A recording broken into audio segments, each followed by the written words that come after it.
Okay, so I'm here in Paris. It's the day of the Olympic opening ceremony. I'm with Fernando and Carnella. Lovely to meet you. You guys are from Spain? Yes, from Canary Islands. Yeah. I'm from Asturias. Awesome. Are there any Olympic games that you'll watch? Any sports? Yes, I'm going to see hockey. Right. I'm going to see boxing, Cycling, cycling, Cycling? and Yeah. tennis. And tennis? Yes. Okay. What about running? Running, Yes, running too. but I'm Marathon. not seeing. Yes, Marathon. my What father.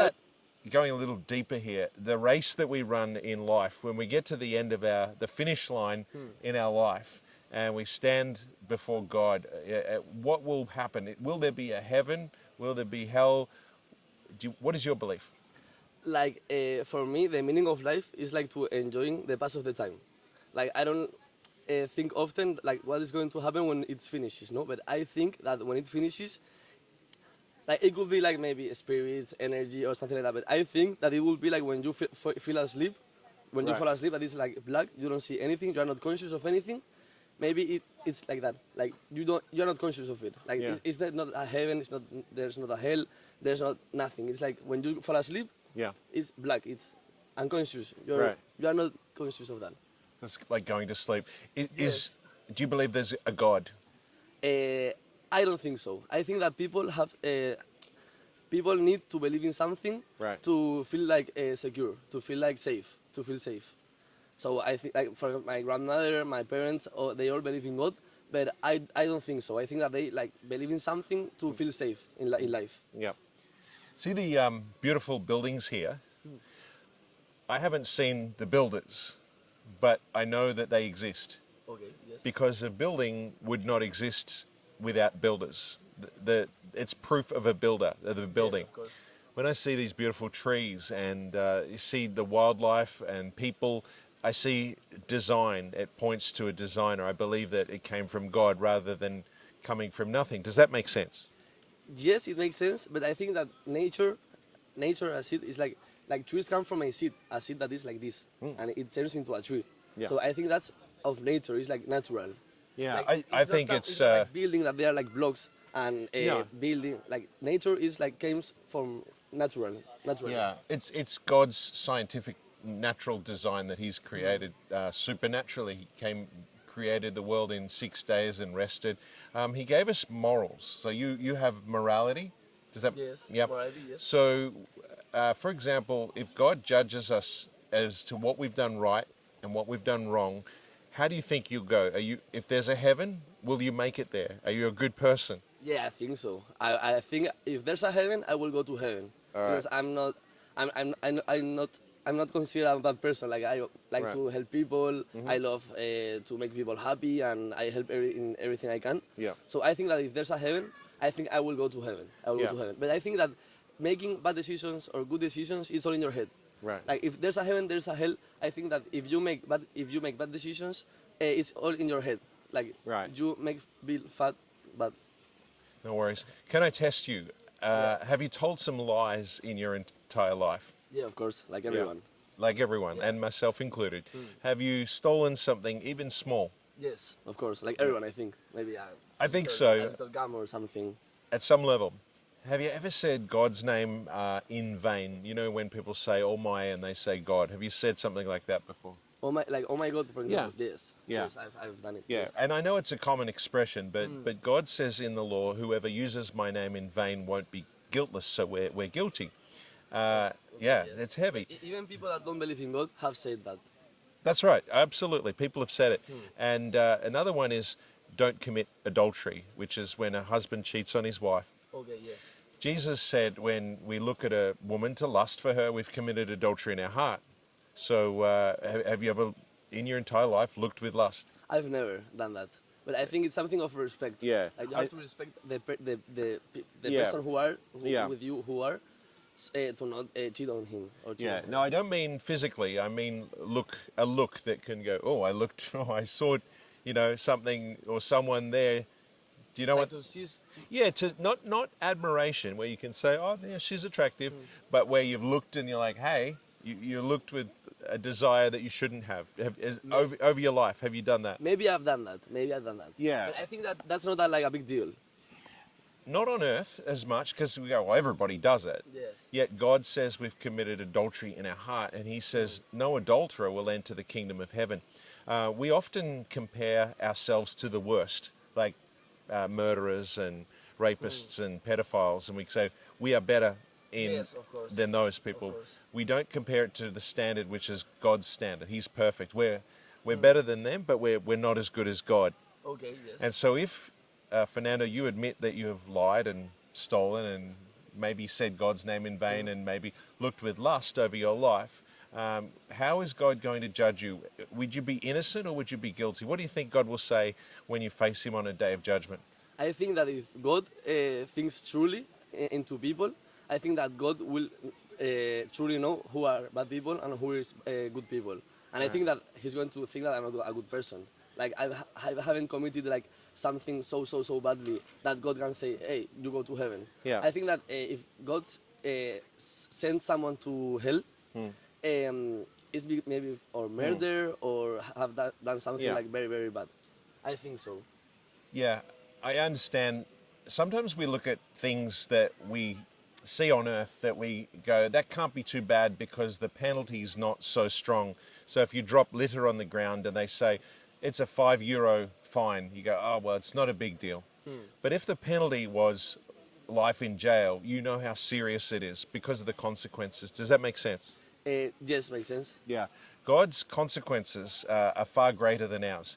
Whilst we might say, oh my, and say God, and we go, oh, you shouldn't say that. Whereas God says we're guilty. In other words, we can't enter the kingdom of heaven. When we talk about lying, God is so strict on that. He says all liars, which is me and you and everybody else, will have part in the lake of fire. It's talking about hell. Whoa. He says thieves and blasphemers. That's like judging a lot, no? Like everyone has lied in their lives. So if everyone goes to hell. Well, that's what everybody deserves. That's a horrible thought because there's no parole from hell. You can't escape. You can do your time and get out. It's an eternal place of punishment, weeping, gnashing of teeth. It's horrible. So my question is, how do we avoid hell? Do you have any thoughts? Like if you are thinking of avoiding hell, it's because you believe that there's a hell and there's a heaven. Right. Like, if I believe, I think that there's no escapatory. No, if we all should go to hell, like how can you avoid that? No, it's like we will all see when the finish is. When we end our lives. We can, but also we're warned about it through Jesus. Came 2,000 years ago. He warned us. He spoke more about hell than about heaven. Not to scare us, but to warn us. Like, hey, there's a warning like up ahead. I've got to warn you about something. And that's a love to warn someone about something to come. And the bad news is that we can't do anything. Like, we're guilty before God. He's the ultimate judge. And we can't say to a judge here on earth, can I do some good works to fix the bad? Because he'll say, no, but he'll say if you're guilty to go to jail for the rest of your life, he'll say, you're guilty, you got to go to jail. God is so much more just. He's perfectly fair and just. Maybe you can repair those bad things that you have done. Maybe you can repair them by doing good things, like activities, for example, helping poor people, like with food or something, or like walking a long path. Like when you go to the end, it's like you have like clean yourself about all the bad things you have done. But I think that starts when you believe that there's a heaven and there's a hell. Like when you believe that there's truly a heaven or a hell, you're able to say, okay, I have to clean myself because I don't want to end up in hell. So I will do good things to like repair myself for all the bad things that I have done in my life, for example. Yeah. Well, we can fix ourselves here on earth, but to get into the kingdom of heaven, we can't, according to what Jesus said. That's the bad news. But I have some good news. See, we can't cleanse ourselves, maybe on earth with certain things, but to get to heaven, we had to have someone step in and do it for us. It's like if you're in a court and you owed €1 million to someone and you can't pay it, you face jail, and someone says, Fernando, I care about you, I've paid it for you, you can walk free. That's awesome news. Well, that happened with us because God loves the world so much that he sent Jesus 2,000 years ago. He lived a perfect life, never sinned, like us. We broke the law, but Jesus paid the fine. Now, he did that not with money, but he died on a cross. And he died, he rose again on the third. Died for all of us, no? For the whole world. So the sin, the debt, and the penalty that we owe, that we want to fix up, we can't. He paid it. When he died on a cross, the last 3 words he said were, "It is finished." And that means that your debt was paid in full. So you can walk free. You can receive the free gift of everlasting life. It's not, you will never earn it because we're guilty. But God says if you turn away from your sin, your lies, lust, theft, or if you hated someone, it might be smaller, it might be not as big as someone else's, but regardless of the size of our sin, we say, God, I'm going to turn away from that. I'm sorry. And I turn towards you and I put my trust in Jesus. So when I stand before God on the day of judgment, he'll see you've got God's goodness, not yours, because we won't make it. I won't make it either. But if I've received that free gift, I know I'll get to heaven because I've put my trust not in me, not in anyone else, no other God, in Jesus alone.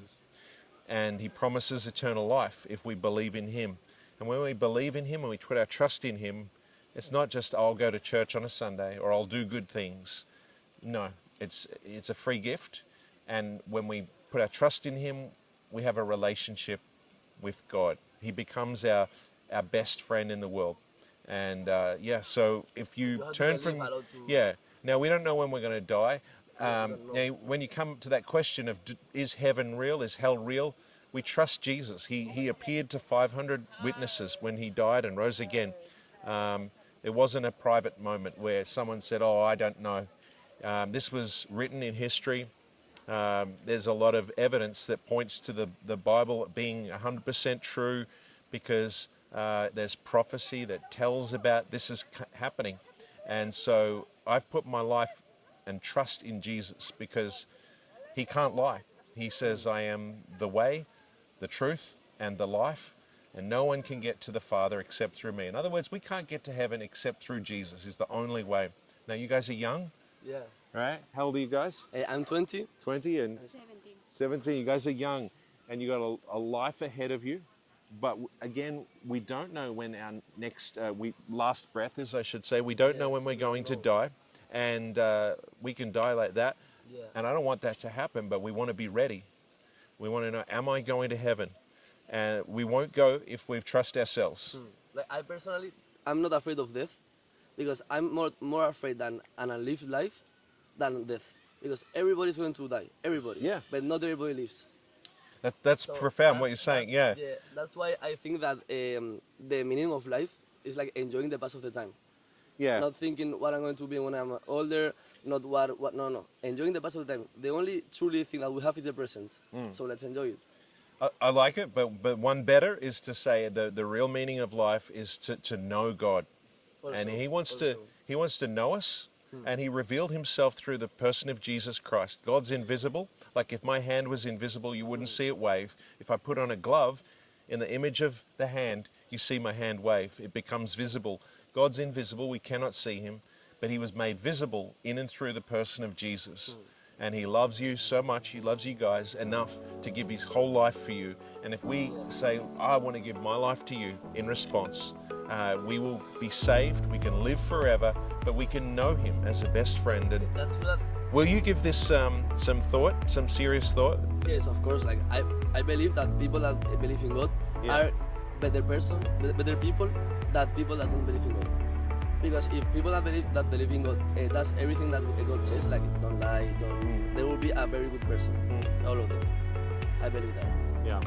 Well, it's only through believing and putting our full trust in Jesus. But hey, Fernando, it's been awesome to talk to you. And how do you say your name? Canela? God bless you guys. Thank you so much. Appreciate it. No.